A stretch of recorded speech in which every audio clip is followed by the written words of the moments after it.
Welcome, tennis fans, to the 26th episode of Tennis Traverse, Exploring the Game, the podcast that delves into the heart of the tennis world.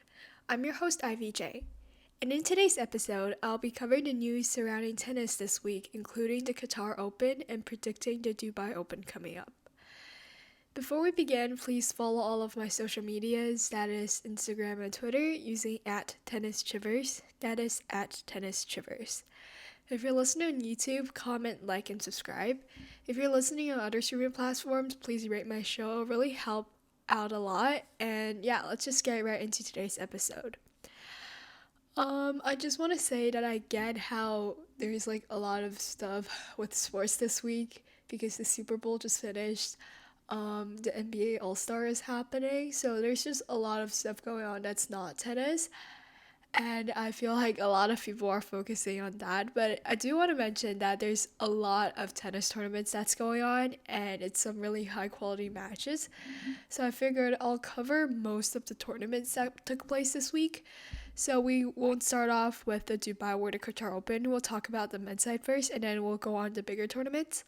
Okay, so the first tournament I want to mention is the Delray Beach Open. So this is an ATP 250 Series Men tournament, and this is held in Delray Beach, Florida. So this gives me the same vibes to the Dallas Open because there's just a lot of Americans in this tournament since this tournament is held in America. And I have some matchups I think are pretty good. So, because there's like a lot of Americans, a lot of the matchups, like the four semifinals matchups, are all American. So, the first matchup I want to talk about is Taylor Fritz, which is the number one seed, versus Marcus Giron. So, Marcus Giron did really well in Dallas Open. However, he came short against Taylor Fritz in this Delray Beach Open. He only served one ace, whereas Taylor served 10, and he had 5 double faults, whereas Taylor Fritz only had 1. So I think that is one of the deciding factors. And yeah, the other matchup I want to talk about is Tommy Paul versus Frances Tiafoe. This one isn't as, I would say, entertaining as the other one because Tiafoe lost in the score of 2-6, 2-6. And I guess this proves once again that this year really isn't the best for Tiafoe because in Dallas Open, where he went to the quarterfinals, he lost to Marcus Giron with a score of 1-6, 4-6. I feel like a lot of people did not expect that. And in the second round of Australian Open, he also lost in 3 straight sets. So yeah, this year really hasn't been the best for him. I think he can do way better, but as I said, the positive thing is it's just the start of the year. There's still so many things. There's still the US Open, there's still French Open, there's still Wimbledon that he can like maybe prove himself once again. So yeah. Okay, and that sort of sums up the quarterfinals, the semifinals of the Delray Beach Open, and now I want to talk about the final, and I'll give a prediction. The final will be Taylor Fritz versus Tommy Paul. I feel like Taylor Fritz is gonna win because he's coming off from his Australian Open success where he took a set off of Novak, which never happened before. He also beat Stefanos Tsitsipas, which is really rare because I feel like a lot of people hate on him because they feel like he just can't compete with the big names out there. But in Australian Open, he proved them all wrong. So I feel like he's really hot coming into this tournament. Tommy Paul as well, though, because Tommy Paul won the Dallas Open. So I feel like this is going to be a really entertaining matchup. I'm recording this Sunday, and this matchup is happening 3 p.m. Eastern time. So by the time my episode comes out, you guys will know who's the winner. But yeah, in my opinion, I think it's Fritz in 3. And I love to link to, it's like a YouTube link of the Delray Beach matches, but it's not like individuals. It's just like a lot of, I think it's all semifinals and quarterfinals and stuff. So if you guys want to go check it out, just know that there's no specific play, like it's not just like a highlight of a certain matchup. It's a lot of matchups, so it's quite long. So if you guys want to go check it out, I have it I have it linked in my description. And yeah, we'll now talk about the Argentina Open, which is a tournament that Carlos Alcaraz participated in. So this is a 250 points tournament that takes place in Buenos Aires in Argentina. And note that this tournament is played on red clay, which sort of shows that like we're having more and more clay tournaments because the next Grand Slam after Australian Open will be Roland Garros, which is the French Open, and that is played on clay. And I do want to mention that Roland Garros or like French Open or sorry, like the clay surface is super important this year because the Paris Olympics will be hosted on like the French Open soil, so it's also a clay court. So that will benefit a lot of clay court specialists such as Rafa Nadal, just to yeah, the example that came on the top of my head. But yeah, I think that when the predicted draw came out of like who's gonna win, everyone thought that Carlos Alcaraz is gonna win. Obviously, he's the number one seed in this tournament, and like when the draw came out, everyone thought that he just didn't have like enough challenge for him to lose this, but he lost to Nicholas Jerry in the semifinal. For me, that's like a huge, well, it's not really a huge surprise because Nicholas Jerry's is doing really well and he's playing. Well, he had a walkover. He played like two sets and then he had a walkover.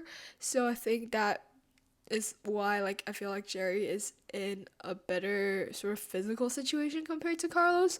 But I do want to mention that Carlos Alcaraz, I believe this is his first tournament back after Australian Open. So I would say that he also has is probably in a good physical condition. And to be honest, it's quite surprising that he lost because as a clay is like Carlos's best surface in my opinion. Well, yeah, one of I feel like he's like pretty even, but I feel like clay is one of the surface he do really well on. So yeah, just really surprised about this, but as I said before, it's only a 250 tournament and there's still the French Open, the rolling sorry, what? The French Open, the Paris Olympics. There's still so much more things that's going on. So yeah, I feel like he's really thankful that it's only a 250 tournament and not the French Open or the Olympics. So, yep. Okay, let's move on to another matchup that I want to talk about, which is Jerry versus Wawrinka. I think this is part of the reason why I feel like Nicolas Jerry is coming in really hot competing against Carlos Alcaraz because he beat Stan Wawrinka, I believe, in the second round of this tournament, and the score was amazing. The scoreline was amazing. I'll leave a link down below for you guys to check it out too. And I want to talk about this matchup partially because Stan has a one-handed backhand, and this leads me to another stat I found while scrolling through Twitter. So basically, Stefanos Tsitsipas is going to be out of the top 10, and this is like a stat or like a significant moment because since 1973 in the top 10 there's always been at least one player that has a one-handed backhand, and now it just shows that no player with a one-handed backhand is like successful, not success, like really super successful. And I feel like even though I've known that fact for a long time, because if we see it, like a lot of players have two-handed, like a lot of really successful players have two-handed backhand. I feel like one-handed backhand is just like not as common anymore, but I feel like this is still a significant moment because it's been like 40 something years. So yeah, and I do want to mention that the only player I can see who has like a one-handed backhand who will sort of maybe make it in the top 10 is Lorenzo Musetti, but I do want to say that he's been sort of not living up to our expectations recently, so I feel like maybe he wouldn't even make it into the top 10. And with Dominic Thiem, he had a beautiful one-handed backhand, but with his wrist injury, it's also sort of unlikely to see him be as good as he was before. So yeah, I feel like one-handed backhand is really on its decline. And but it okay, I do want to mention that it looks really cool, and as a tennis player myself, I really want to know how to do it. I'm not gonna like play in the matches, but like it just look like it's so cool and it's so smooth, so silky. So I'm do want to learn that. Just yeah, okay. Let's move on to the Qatar Open, which is one of the main things I want to talk about. So the Qatar Open is a 1,000 tournament that takes place in Doha, and I want to start off with some like good matchups. The first one I talk about is Zheng Qinwen versus Leylah Ferdinand. So Zheng Qinwen, of course, she's coming really hot into this tournament with her being an Australian Open finalist, and Leylah just hasn't been well, he because she went to the U.S. Open as a finalist in 2021. I feel like every time her war Emma Raducanu comes out, it's like they just have the pressure built up on them just because of how they performed in 2021. So this was obviously a really good matchup, and Leylah actually came out on top, which is quite surprising to me, just because I feel like Jun Wen is doing really well. And yeah, I'll leave a link down below for you guys to check that out too. And so will the other matches I'll talk about following this one. Okay, so the second one I'll talk about is Emma Navarro versus Elena Rybakina. So really, you guys should go pay more attention to Emma Navarro if you guys haven't already. She is amazing. Like she's actually super good. And when she played against Elena Rybakina, she was down a break the first set, the start of the first set, but she manages to like sort of make it on a more even playing field, and they actually had to play a third set. So if you guys want to go check it out, please go to my show notes. And the other matchup I want to talk about is Naomi Osaka. Okay, guys, sorry if this is weird, but you guys have to bear with me because it's Naomi, okay? So she did super well this tournament compared to her other tournaments because I think she really needed this one because, as I said before, her first round opponent in Qatar is Caroline Garcia, whom she lost to in Australian Open. And personally, I did not think that she'll win because she was down. I believe she was down a break in the first and the second set, if I'm not mistaken. I think. And I wasn't watching this because I was in school, but Naomi played well, and I think this is her best form so far I've seen. And she won 3 consecutive match. Well, one of it was a walkover, but still. And she's in the top 400, I'm pretty sure, which is a huge leap from where she was before. And she played her second match against Petra Martic, and the second set was really close. She won with a tiebreak score of 11-9, which is crazy. And I feel like, I feel like she's just doing really, really well.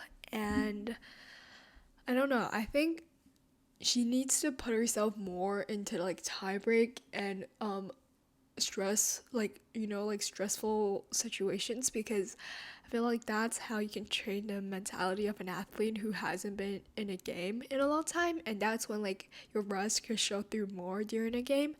And the other thing I want to talk about, like the following match I want to talk about, is Naomi Osaka versus Pliskova, which is the quarterfinal because her opponent, who was Leza Tsurenko, withdrew from the round of 16, so she gets a walkover and she plays against Karolina Pliskova.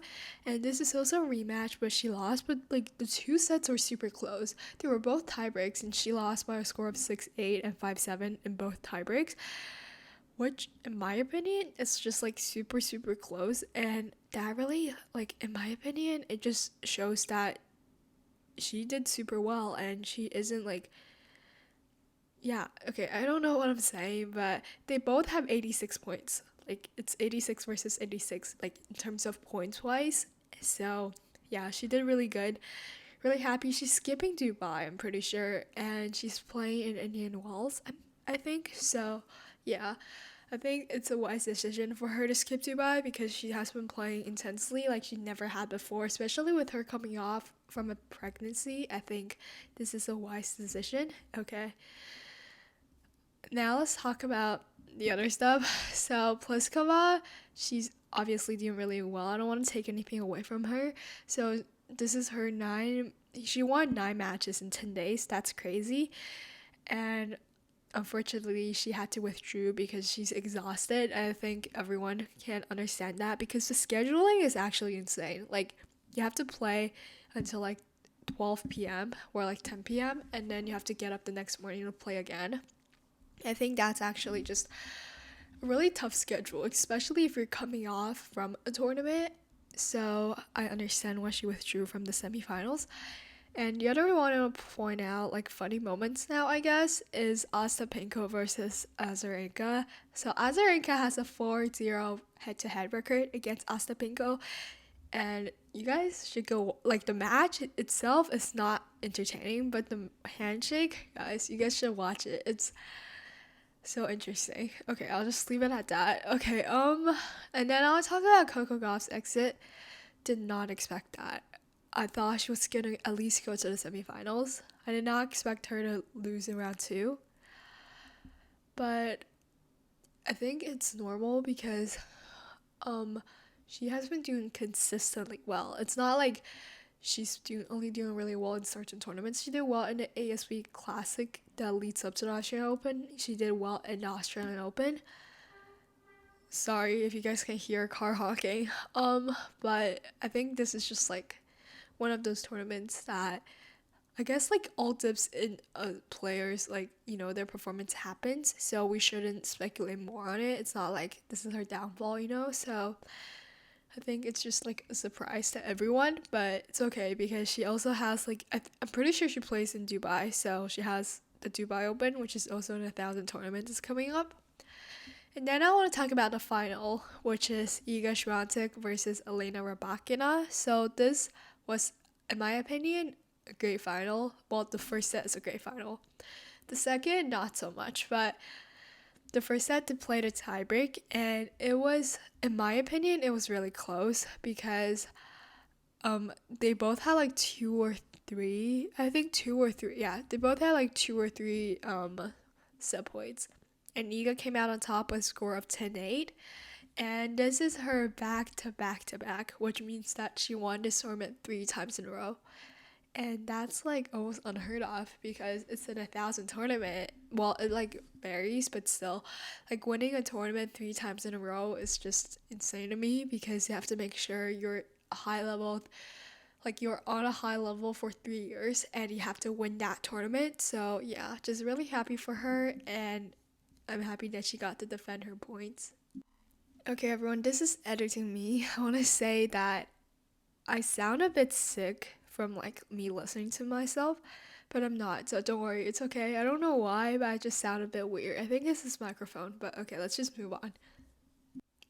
Okay, so now we'll talk about the Dubai Open that's coming up. So the Dubai Open is also an 1,000 tournament, and this is the first time the top 4 that's reunited since the Australian Open for the women's side. So I just want to break down the draw first and wrap up today's episode. So Iga leads the top half of the draw with number 3 seed Coco Gauff, number 5 seed Ons Jabbar, and number 6 seed Zheng Qinwen. And she'll either face Sloane Stephens, who qualified her second round opener, and her potential third round opponent is Elena Svitolina. And I do want to point out that Ostapenko is also in the top half. And I believe that if you guys watch tennis, you'll know that Ostapenko is like a specialist for beating Iga Swiatek. She has a 4-0 head-to-head record against Iga, so really looking forward to that matchup in a way. I really want to see how Iga deals with this and if she's able to come out on top maybe for the first time. And a notable match I want to mention is Daria Kasatkina versus Marta Kostyuk. But I do want to mention that Marta Kostyuk, I believe she withdrew from Qatar Open, so she might not be in her best condition. So just want to point that one out. Okay, now let's talk about the bottom half. So world number 2, Sabalenka, is going to get back into action in Dubai. This is her first tournament after her Australian Open win, and I feel like the rest is well deserved. So she leads the bottom half of the draw along with world number 4 Rybakina, number 7 seed Marketa Vondrousova, and number 8 seed Maria Sakkari. Okay, speaking of Maria Sakkari, she part coach with her. Sorry, what? She part ways. I can't talk, guys. She part ways with her coach of 6 years, and I think when I was watching them in the U.S. Open Fan Week, I think they have good dynamics with each other and they work really well. But I think Maria Sakkari is just looking to extend and to like go further in Grand Slams, which she hasn't been doing. And I think she wants to change things up a bit to see if she can actually achieve her goal because she's been with her coach for such a long time. So I think the part way whatever like the separation is needed. So yeah, okay.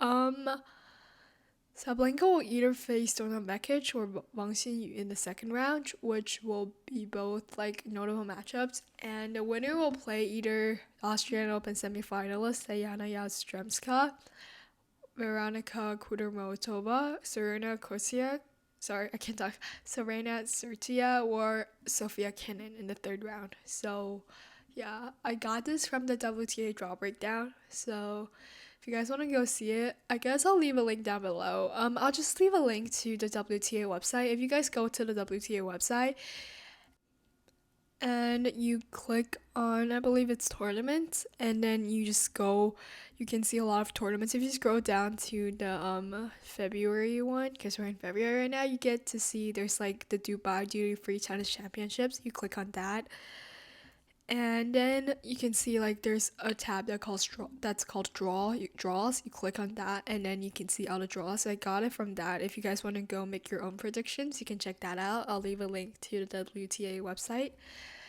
And the notable matchups I want to talk about is Bia Haddad Maya versus Jasmine Paolini and Miera Andreeva versus Peyton Stearns. So I want to mention the Miera Andreeva versus Stearns matchup because both players are like new players that's coming up, and I literally love them both. I have selfies with both of them, and I think they'll be a really funny matchup. But I feel like Miera Andreeva is gonna come out with a score of 2-0 just because I feel like Peyton Stearns really hasn't had her best start of the year. I feel like the U.S. Open one was just like the run to the semifinal was sort of insane. And Mira, however, is performing at like a high level consistently. So I think that's what set them apart. But yeah, okay. There's a lot that I covered this episode. I'm exhausted. I don't know why. I think it's because yesterday I stayed up late watching the NBA All Star. But anyways, I hope you guys really enjoyed this episode. I had a blast filming it. Well, you guys might think that all of my episodes like this past few weeks has been a little bit spread out. Like last week I also covered a lot of tournaments, but it's because there's just so much going on right now that I feel like I'm doing you guys a disservice by not covering all of them.